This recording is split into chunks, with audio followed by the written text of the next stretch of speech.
Hello friends, आज हम बात करेंगे die clearance, difference between blanking and piercing, reason to give clearance, effects of different clearance, method of finding clearance. अगर आप हमारे चैनल पे नए हैं तो चैनल को सब्सक्राइब कर लीजिए और बेल आइकन पे क्लिक कर दीजिए ताकि हमारी नए आने वाली वीडियोस को आप बआसानी देख सकें। चलें शुरू करते हैं आज का टॉपिक। डाई क्लियरेंस किसे कहते हैं? डाई क्लियरेंस में पंच की डायमेंशन या साइज डाई के साइज से कम होगा। गैप जो है पंच या डाई में इसलिए होता है कि फ्रैक्शन ना हो, पंच डाई में इजीली पास हो सके। इसको कहते हैं डाई क्लियरेंस। डाई क्लियरेंस क्यों देते हैं इसको हम समझते हैं एग्जाम्पल से। अगर मैं डाई क्लियरेंस देता हूँ, ओबियसली डाई और पंच के बीच में गैप आएगा। गैप की वजह से मेटल कांटेक्ट नहीं होगा क्योंकि मुझे मेटल कांटेक्ट पंच और डाई में नहीं करवाना है। मुझे ये देखना है कि पंच शीट को सही से कटिंग कर सके। मुझे शीट मेटल पंच और शीट मेटल डाई का कांटेक्ट करवाना है। पंच और डाई के बीच के कांटेक्ट को निकाल कर मैं फ्रैक्शन को निकाल सकता हूँ। अगर फ्रैक्शन निकल गई तो पंच और डाई का वेयर एंड टेयर जो है वो कम हो जाएगा। वेयर एंड टेयर किसको बोलते हैं? टूट फूट को। ये जो है कम हो जाएगी और उसकी वजह से मेरे प्रेस टूल की एफिशिएंसी और सर्विस लाइफ जो है वो बढ़ जाएगी। वो जो क्लियरेंस की जगह होती है वो इक्वल साइड पर दी जाती है। एग्जाम्पल, अगर सर्कुलर शेप है तो सेंटर से हर साइड इक्वल होगी। क्लियरेंस हमको ये देख कर देना है कि रिक्वायर्ड पार्ट का साइज या डायमेंशन चेंज ना हो। ये देखकर हमें क्लियरेंस देना है। जैसा कि ब्लैंकिंग की बात करें तो ब्लैंक हमारा इम्पोर्टेंट पार्ट, और अगर पियर्सिंग की बात करें तो शीट मेटल जो है वो हमारा इम्पोर्टेंट पार्ट है। तो डायमेंशन इस तरह से चेंज करनी है कि हमारे रिक्वायर्ड पार्ट जो है ब्लैंक या शीट मेटल उसकी जो डायमेंशन है वो चेंज ना हो। इसको हम समझते हैं एग्जाम्पल से। जैसा कि मुझे ब्लैंक कट करना था 10 mm का और वो कट हो गया 9.5 mm, तो उसमें उसका साइज़ बढ़ नहीं सकता हूँ। अगर ज़्यादा कट जाए तो हम शेयरिंग से कम कर सकते हैं या उसको हम ट्रिमिंग भी कर सकते हैं बाद में। और एक और एग्जांपल से हम समझते हैं। अगर मैं पियर्सिंग कर रहा हूँ, मुझे होल करना था 5 mm का और वो मैंने कर दिया 6 mm का, तो अब ये साइज़ कम नहीं हो सकता। और अगर मैंने 4 mm का साइज़ बनाया तो उसको मैं इनलार्ज तो कर सकता हूँ 5 mm तक। तो हमें इस तरह क्लियरेंस देना है कि रिक्वायर्ड साइज़ से थोड़ा सा अप्रॉक्सीमेटली क्लोज आ सके। Difference between blanking and piercing. पहले हम बात करते हैं ब्लैंकिंग की। ब्लैंक किसे कहते हैं? ब्लैंक मीन्स जगह को खाली कर देना। ब्लैंक ऑपरेशन एक ऐसा ऑपरेशन है जिसको परफॉर्म करने के बाद जो मटेरियल रिमूव होता है वो हमारा डिज़ायर्ड प्रोडक्ट होता है। पंच की मदद से जब हम इस शीट मेटल पीस से जो मटेरियल को रिमूव करते हैं, जो रिमूव मटेरियल है वो हमारा डिज़ायर्ड प्रोडक्ट होता है, उसको हम ब्लैंक कहते हैं।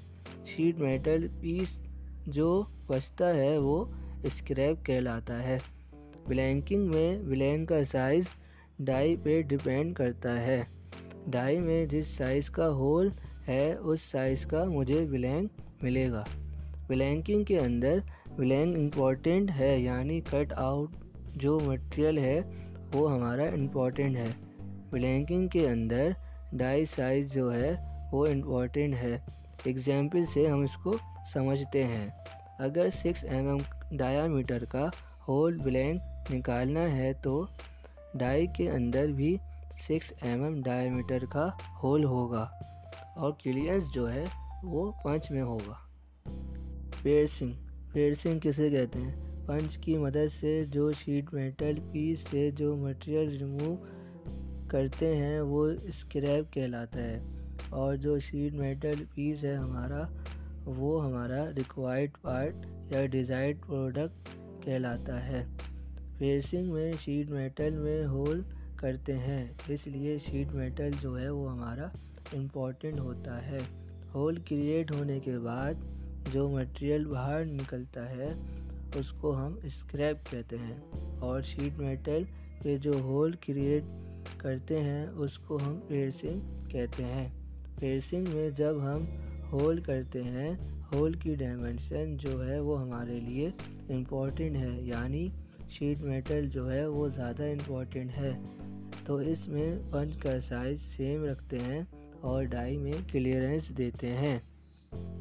जो डिज़ायर्ड प्रोडक्ट ब्लैंकिंग के केस में है वो पियर्सिंग में स्क्रैप होता है, और जो डिज़ायर्ड प्रोडक्ट पियर्सिंग के केस में है वो ब्लैंकिंग में स्क्रैप होता है। तो ये डिफरेंस है ब्लैंकिंग और पियर्सिंग में। ब्लैंकिंग हमेशा फर्स्ट ऑपरेशन होता है और उसके बाद फिर हम पियर्सिंग करते हैं।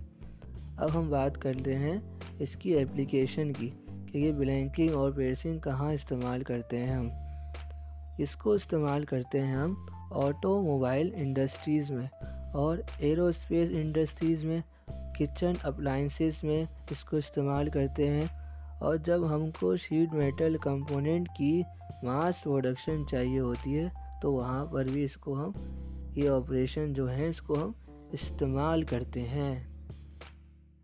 रीज़न क्या है, क्लियरेंस क्यों देते हैं? जैसा कि मैंने बताया था आपको, क्लियरेंस देने की वजह से फ्रिक्शन जो है वो कम हो जाती है। फ्रिक्शन कम होने की वजह से प्रेस टूल की एफिशिएंसी और वर्क पीस की क्वालिटी बहुत बेहतर हो जाती है।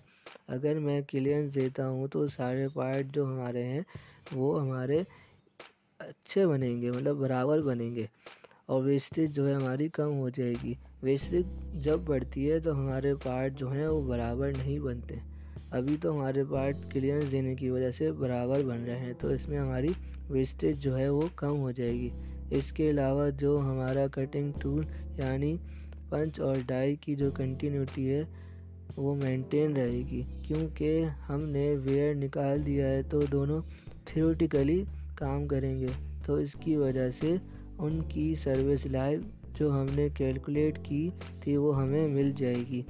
अगर डाई और पंच में से फ्रिक्शन निकाल दें तो डाई और पंच इजीली पास हो सकता है, और वो जब फ्रीली पास होगा तो फ्रिक्शन जितना कम लगेगा उतना हमारा पावर लॉस कम हो जाएगा।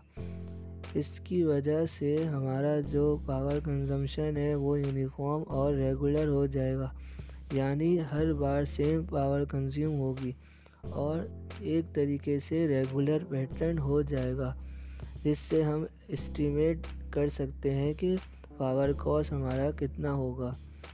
कई बार हम प्रेस वर्किंग में कूलेंट यूज़ करते हैं जब बहुत ही हाई स्ट्रोक रखते हैं, जैसा कि मैकेनिकल प्रेस की स्ट्रोक स्पीड बहुत ही ज़्यादा हाई होती है। मास प्रोडक्शन के ऐसे केस में हम कूलेंट यूज़ करते हैं ताकि फिनिशिंग अच्छी आए।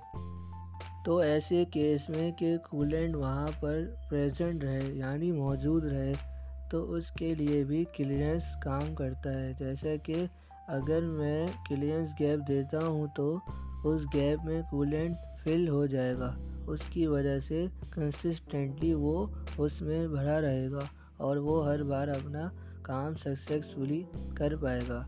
लेकिन अगर क्लियरेंस नहीं होगा तो गैप फिल नहीं हो पाएगा। इसी वजह से कूलेंट को बराबर मेंटेन करने के लिए हमें डाई क्लियरेंस की ज़रूरत पड़ती है और डाई वर्किंग टेम्परेचर को कंट्रोल कर पाता है। Effects of different clearance. ज़्यादा क्लियरेंस से क्या होगा? मोर एज रेडियस, किनारे से रेडियस बहुत ही बढ़ जाएगा। रफ ब्रेक बहुत ही रफ मिलेगा। Burr at breaking edge, breaking edge बहुत ही बर यानी खुरदरी हो जाएगी। More taper of the break, जब मेरा फ्रैक्चर होता है तो वो स्ट्रेट लाइन में नहीं, वो थोड़ा इंक्लाइंड लाइन में होता है। अगर क्लियरेंस ज़्यादा होगा तो ज़्यादा इंक्लाइंड लाइन में हमारा जो फ्रैक्चर है वो होगा। और वन बैंड होता है इसमें, आइडियल जो है वन बैंड ही होता है इसमें। करेक्ट क्लियरेंस में स्मूथ एंड स्ट्रेट एज मिलेगी आपको। Proper edge radius, one band, less taper और वर्ड जो है आपकी वो बिल्कुल भी नहीं आएगी। वर्ड किसे कहते हैं? जब भी आप कोई मशीनिंग ऑपरेशन करते हैं तो सरफेस के ऊपर कुछ खुरदरी या रफ टेक्सचर बन जाता है जहाँ पर आप ऑपरेशन करते हैं वहाँ पर, तो उसे बर कहते हैं। और कम क्लियरेंस के अंदर to less edge radius directly proportional to clearance. Clearance ज़्यादा होगा तो एज रेडियस जो है वो भी ज़्यादा होगा, क्लियरेंस कम होगा तो एज रेडियस जो है वो भी कम होगा। More than one band, ideal case ये होता है कि एक ही बैंड मिले, लेकिन क्लियरेंस कम की वजह से बैंड की वैल्यू एक से ज़्यादा हो जाती है। और प्रेजेंस ऑफ बर ज़्यादा हो जाता है कम क्लियरेंस की वजह से। और कम क्लियरेंस की वजह से मोर वेयर ऑफ टूल, मेरे टूल का वेयर बहुत ही ज़्यादा हो जाता है। ज़्यादा क्यों हो जाता है? उनके इसमें गैप नहीं होता क्लियरेंस कम होने की वजह से। जब क्लियरेंस कम होने की वजह से गैप नहीं होगा तो उसमें फ्रिक्शन जो है वो ज़्यादा होगी। फ्रिक्शन की वजह से हमारे टूल का जो है ना वेयर बढ़ जाता है, तो कम क्लियरेंस की वजह से ये भी इफ़ेक्ट पड़ता है। फ्रिक्शन की वजह से पावर कंजम्पशन ज़्यादा हो जाता है। क्लियरेंस कम की वजह से कई बार पंच और डाई ऑपरेशन के टाइम जाम भी हो जाते हैं, जिसकी वजह से पावर बहुत ही ज़्यादा कंज्यूम होता है। मेथड ऑफ फाइंडिंग क्लियरेंस, किस तरह आप क्लियरेंस को फाइंड कर सकते हैं, क्या मेथड है इसका? मोस्टली डाई क्लियरेंस जो है वो शीट थिकनेस के हिसाब से दिया जाता है। जितनी आपकी शीट थिकनेस होगी उसके हिसाब से आप डाई क्लियरेंस देंगे। कभी भी हमें डायरेक्टली करेक्ट वैल्यू नहीं मिल सकती क्लियरेंस की, इसलिए हमें ट्रायल एंड एरर की मेथड की बेस पे हमें अलग अलग क्लियरेंस वैल्यू को चेक करना पड़ता है कि कौन सी क्लियरेंस वैल्यू हमें अच्छा रिज़ल्ट दे रही है, तो उसके हिसाब से हम क्लियरेंस देते हैं। और ये स्टैंडर्ड जो है वो मटेरियल के हिसाब से एमएस का है 2.5% to 5%, एल्युमिनियम का है 1.5 to 3% और ब्रास का भी 1.5 to 3%। अगर आपकी शीट थिकनेस है 3 mm से लेकर 5 mm तक की है शीट थिकनेस, तो आप 10% देंगे क्लियरेंस पर साइड। और अगर आपके पास 8 mm या 10 mm की प्लेट है तो 12% क्लियरेंस देंगे। और जैसे जैसे आपकी प्लेट की थिकनेस बढ़ती चली जाएगी, फिर उसके हिसाब से आपकी जो क्लियरेंस की परसेंटेज है ना वो भी बढ़ती चली जाएगी।